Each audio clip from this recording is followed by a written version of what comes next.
Bienvenidos al podcast Sesiones de Estudio de Vet Plus, un podcast para todos los médicos veterinarios. Hoy continuaremos con las sesiones de estudio sobre distemper canino y tendremos a una invitada muy especial, la doctora Zoleida Bastidas, quien nos va a hablar sobre el diagnóstico de laboratorio del distemper canino. Quédense con nosotros y comencemos a estudiar.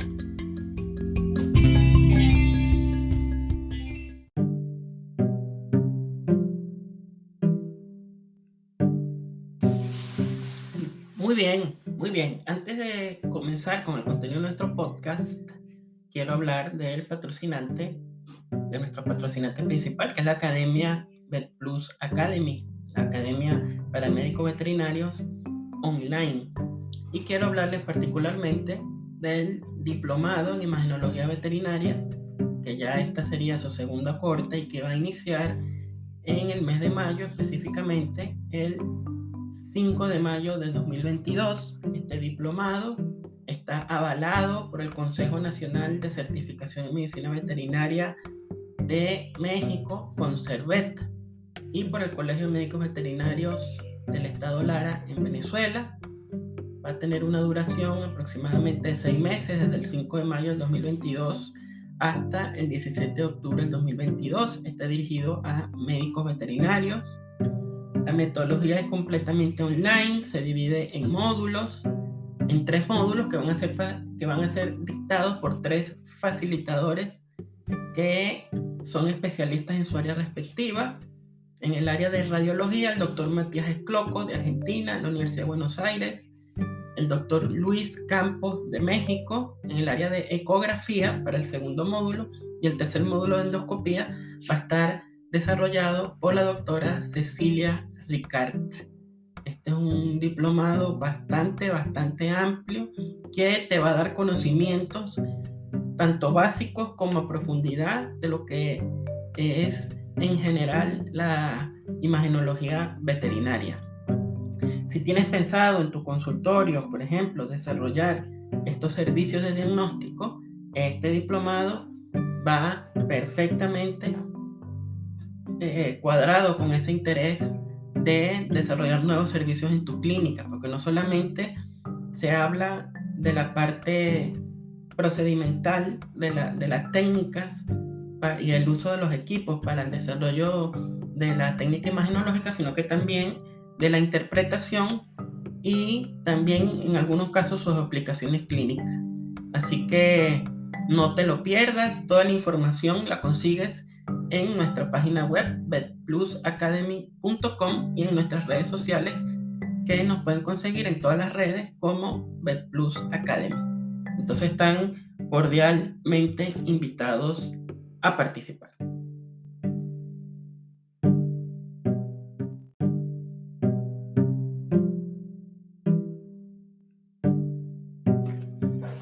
Y el día de hoy vamos a hablar sobre el diagnóstico de laboratorio del distemper canino. Para ello hemos invitado a nuestro podcast a la doctora Zoleida Bastidas, quien es especialista en el área de laboratorio clínico y de patología clínica, es profesora de la Universidad Centro Occidental Lisandro Alvarado en Venezuela, y también tiene su servicio de laboratorio en la ciudad de Barquisimeto, en Venezuela. La doctora Zoleida Bastidas tiene una amplia experiencia y es una de las profesoras del diplomado en laboratorio clínico veterinario que desarrollamos aquí en la Academia Vet Plus.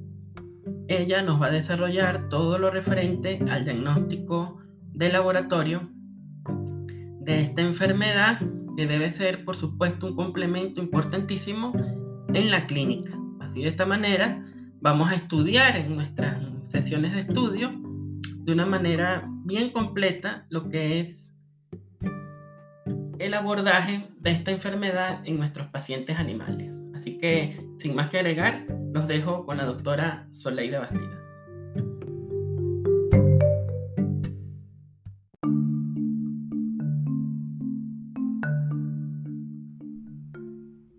Para el abordaje del diagnóstico del distemper o moquillo canino, tenemos que tomar en cuenta la fisiopatogenia de la enfermedad tener muy presente el momento posible de ese desarrollo de la fisiopatogenia, si se está en la primera semana, segunda semana de la infección, si ya hay signos neurológicos. También es importante tomar en cuenta el estatus inmune del paciente, si es un paciente que está vacunado o no está vacunado, si es un paciente que ha sido enfermizo o ha presentado enfermedades infecciosas previas, la edad del paciente. Esto porque puede cambiar la evolución de la enfermedad, la fisiopatogenia de la enfermedad según el estatus inmune del paciente. Y entonces esa interrelación entre lo que sería la respuesta del huésped ante la infección viral nos puede llevar o es lo que va a ayudarnos a decidir cuál de los tipos de pruebas disponibles sería la ideal realizar para el diagnóstico preciso. Entre las pruebas disponibles están las pruebas citopatológicas, es decir, en la búsqueda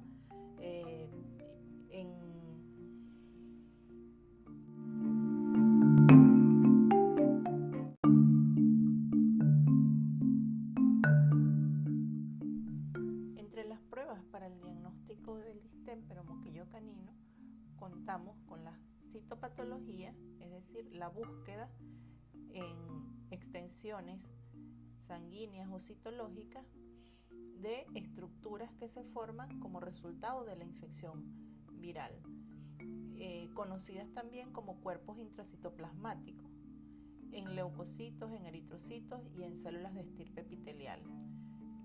Para el diagnóstico por citopatología, entonces debemos volver a lo que hablábamos sobre la fisiopatogenia o el punto de la infección para poder decir si es de utilidad o no ese diagnóstico citopatológico.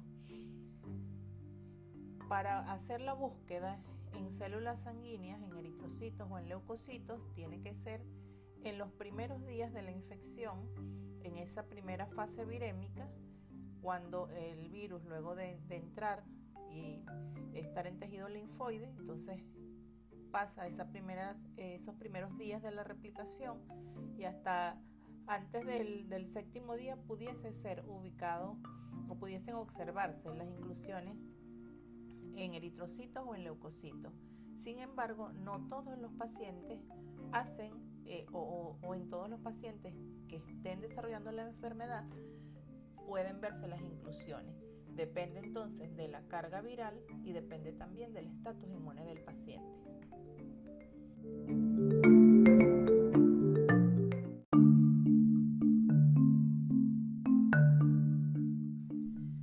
Continuando con el diagnóstico citopatológico, la otra posibilidad diagnóstica de cuerpos de inclusión intracitoplasmático es en células de estirpe epitelial.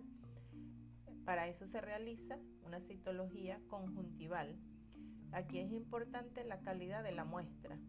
No necesariamente tiene que estar el paciente con abundante secreción, con tener una conjuntivitis muy profusa, sino que lo importante allí es que la muestra sea bien tomada, que se puedan arrastrar suficientes células de la conjuntiva y ser extendidas estas células para posteriormente buscar los cuerpos de inclusión en ese extendido. Y la recomendación en esta toma de muestra va a garantizar que va directamente relacionada a la calidad o a la posibilidad de conseguir los cuerpos de inclusión. Un extendido que sea poco celular, pues entonces va a quedar la duda si realmente no había cuerpos de inclusión o simplemente había muy pocas células como para poder hacer el diagnóstico. En este tipo de diagnóstico, el hecho de que estén presentes las inclusiones es efectivamente una confirmación del diagnóstico, pero que no estén no garantiza que no exista la infección, puesto que estas partículas o estos cuerpos de inclusión van a estar en la fase, a partir de la primera semana ya va a haber invasión o viremia hacia células epiteliales y va a permanecer esa viremia variable según el el paciente según la carga viral, según ese estatus inmune del paciente, mientras el paciente desarrolle más rápido unos anticuerpos que neutralicen la infección, entonces ahí ya en ese momento dejaríamos de ver las inclusiones. Pero mientras haya infección o replicación viral, entonces esta vía es una posibilidad para el diagnóstico.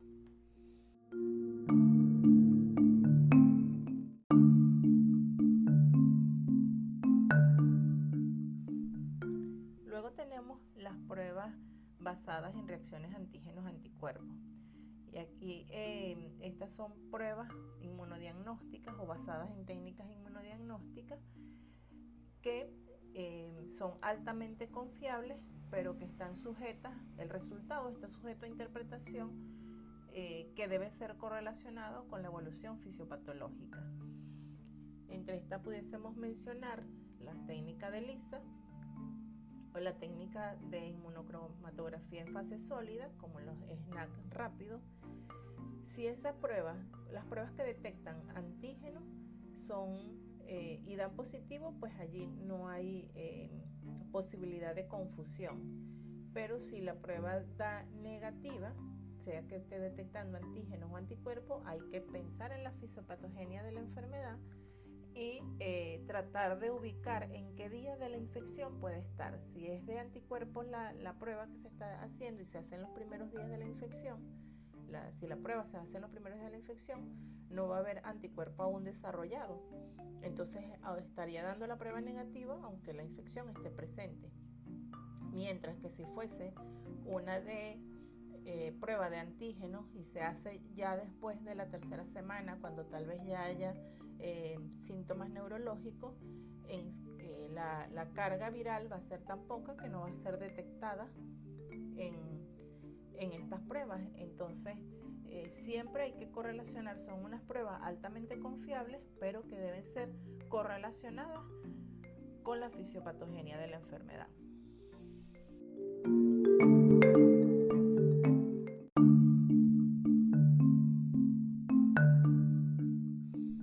En las pruebas con fundamento inmunológico también están la inmunofluorescencia y la inmunistoquímica, que detectan directamente antígenos en el tejido que se usa. Estas son de ayuda principalmente post-mortem, por ejemplo, si se usara epitelio bronquial para hacer la prueba, pero también pudiese ser en animales vivos, se puede hacer inmunistoquímica en células conjuntivales o inmunofluorescencia en células conjuntivales, y también se pudiese hacer desde el desarrollo del virus o la infección del virus en tónsilas, ocurre en todos los momentos de la infección. Entonces sería una muestra ideal para este tipo de diagnóstico.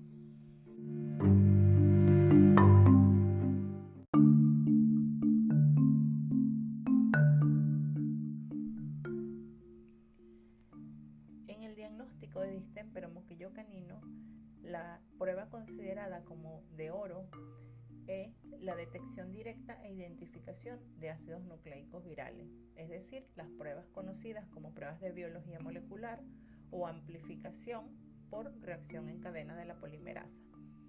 En este caso, la prueba es altamente sensible y altamente específica, pero un resultado negativo debe ser valorado con prudencia siempre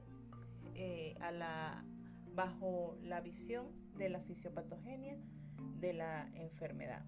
En el contexto clínico, entonces se valorará todo esto tomando en cuenta que, pues, según la carga viral existente, será posible o no la amplificación o la identificación de los ácidos nucleicos del virus.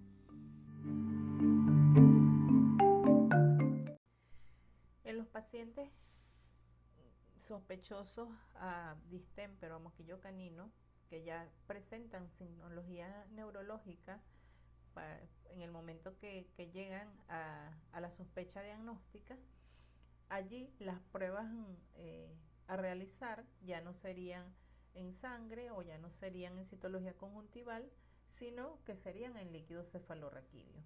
Entonces sería la búsqueda en líquido cefalorraquídeo de antígenos o de anticuerpos. Es decir, en el líquido se pueden detectar tanto anticuerpos totales anti el virus o anticuerpos diferenciando IgM y IgG antidistemper o realizando inmunohistoquímica, inmunofluorescencia para detectar partículas virales o antígenos virales, o hacer reacción en cadena de la polimerasa, pruebas basadas en biología molecular, buscando ácidos nucleicos virales.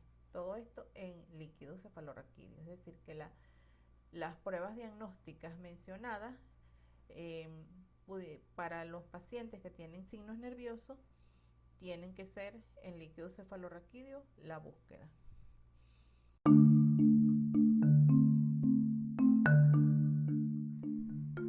Como conclusión, podemos ver que existen numerosas pruebas para el diagnóstico de distemper, pero la prueba de elección depende del análisis que se realicen a las diferentes variables mencionadas, es decir, a la historia clínica previa vacunal del paciente, el estatus inmunes del paciente, el estado de la fisiopatogenia de la enfermedad, la presencia o no de signos neurológicos, el acceso a algún laboratorio de referencia que cuente con la tecnología adecuada para las pruebas mencionadas, la capacidad económica del propietario también influye. Entonces, todas esas variables analizadas y tomadas en cuenta pues llevarán al clínico a tomar la decisión en relación a cuál de las pruebas utilizar en el momento correspondiente.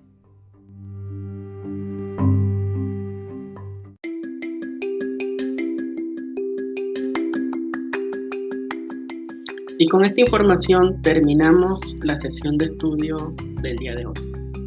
Ya saben que este podcast está disponible en Spotify y en la plataforma Anchor, y también siempre en nuestro canal de YouTube, VetPlus AB en YouTube, y en nuestro canal de Telegram, VetPlus Academy, a los cuales les invito a participar. También los invito a que nos sigan en las redes sociales con el usuario VetPlus Academy.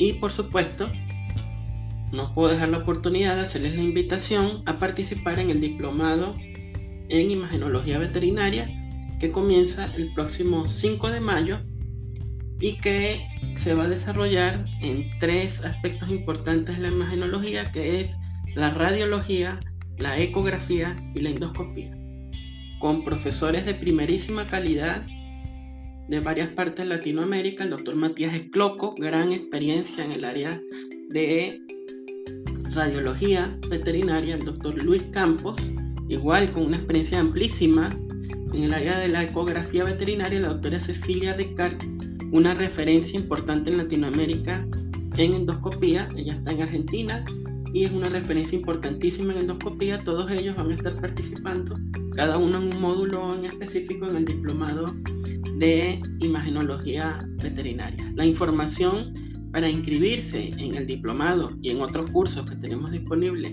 en nuestra plataforma la consiguen en nuestra página web vetplusacademy.com.